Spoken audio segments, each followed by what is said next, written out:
Hello, today I'll show you how I replaced the liftgate on my BMW i3. It was hit by a hit-and-run driver, which shatters the tempered glass lower section of the liftgate. There's no way to buy just the glass for that. You have to replace the entire liftgate. I attempted a repair using plexiglass, using a heat gun to shape it. However, it's convex. It's hard to get a smooth result. It had some wrinkles, and the glue I used didn't set up fast enough, and I ended up with some leaks. So I had some tape over there to keep it from filling with water. Alright, it was good enough for a temporary repair, but it looks pretty shabby. Attempted to buy a liftgate from my local BMW dealer. They wanted the full retail, $1,300, and she said I would have to go to the body shop. So I ordered one from getbmwparts.com, which is BMW Silver Spring. They shipped it out UPS. It was delivered UPS freight. 18-wheeler can't make it down my street, so I went and picked it up at the terminal. Here's what you get.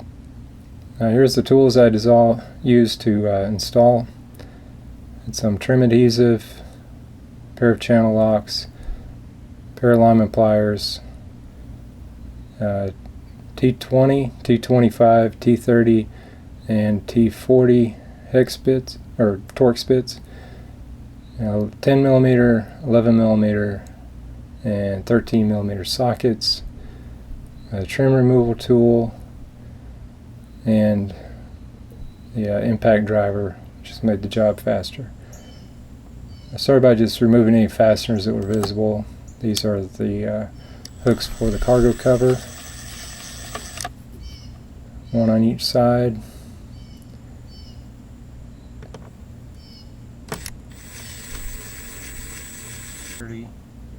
The cable covers. These actually have 2 screws in them.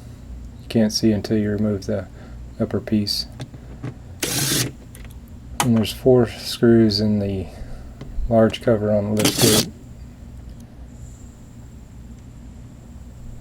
Those 2 in the middle, and then 1 in each handhill.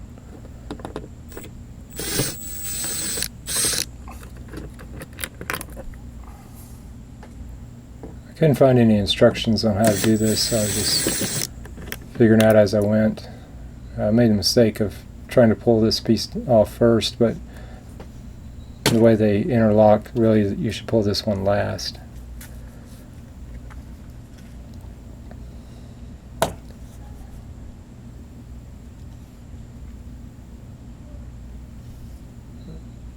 The clips pop out pretty easy. Like I see, it's being held up by the other pieces. So you really should start with this piece on the top. You really don't need a tool. There's no screws in this one. Just like the 6 clips. It pops out easy by hand.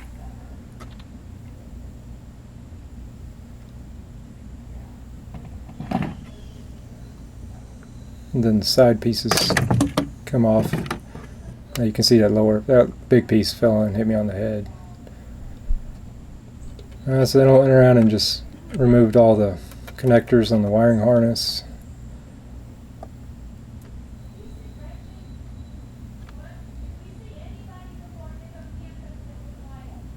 Got the tail lights, and the wiper motor,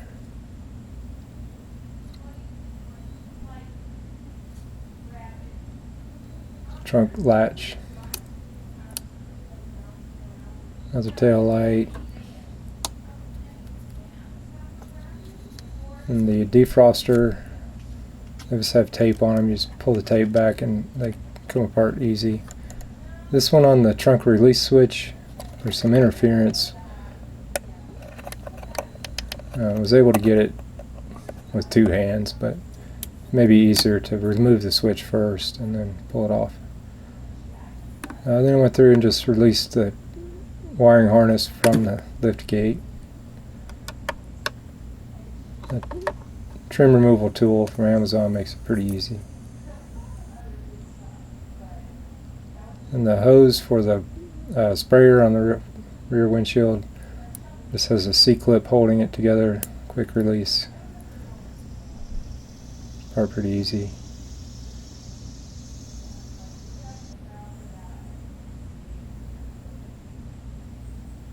Now everything disconnected, just start removing the parts.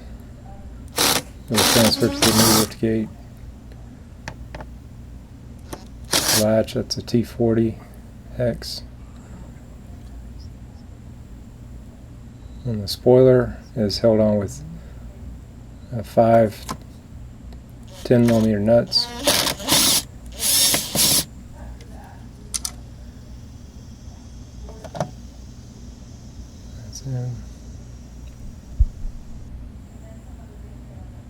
So all the nuts are removed.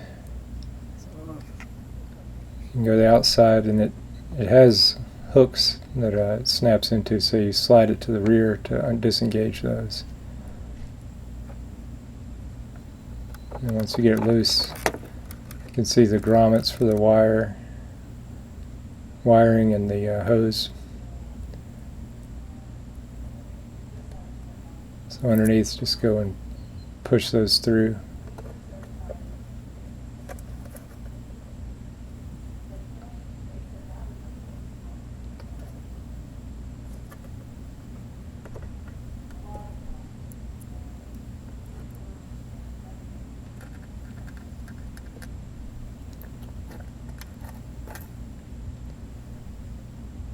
So you don't need a tool for that.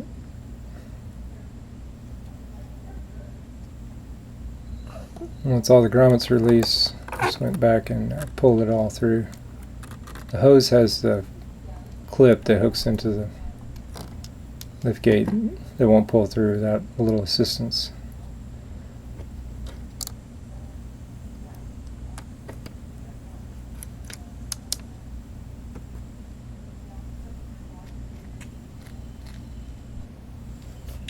Now for the wiper, this has the one nut holding it on, and there is a tapered fit on there, so it won't just pull right off. You need a little assistance.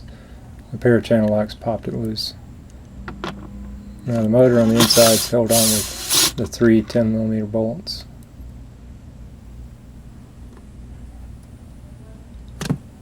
And it pulls right out. There's a grommet you need to pull out of the glass.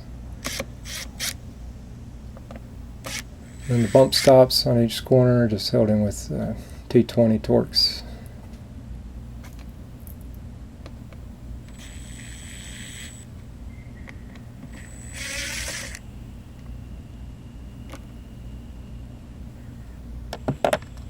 And to get the switch, there's a tailgate the impact driver wouldn't reach.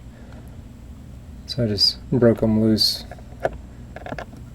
And then they are screwed into a little metal piece, so once you get them broke loose, you can just use the bit to remove them. There's a little holder that holds the switch in place.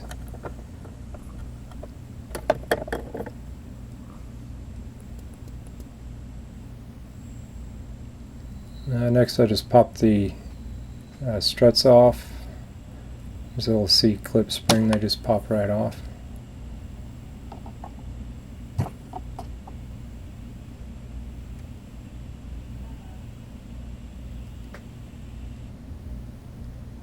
And the ball that they snap onto is a 11mm socket.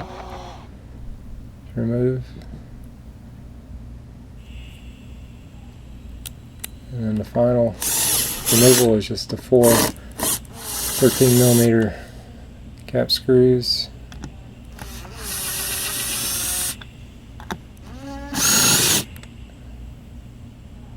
Then I remove that and put the new one on. I just get it lined side to side and then press towards the car at the top when you tighten those bolts up, and the alignment came out pretty good. I just removed these 2 pieces of foam off the old hatch and glued them on. You can order these new from BMW, but I was able to get them off without tearing them up. And this is a 2-handed job. but this is where they go. It's not a water seal, just vibration, I guess. Now these two clips that the cargo cover catches screw into need to be transferred. And that's pretty much it. The installation was the reverse of the removal, and it came out pretty good. I transferred the two logos that I had. We lost the i3 logo in the crash. I just got some trim adhesive tape from AutoZone, put those on.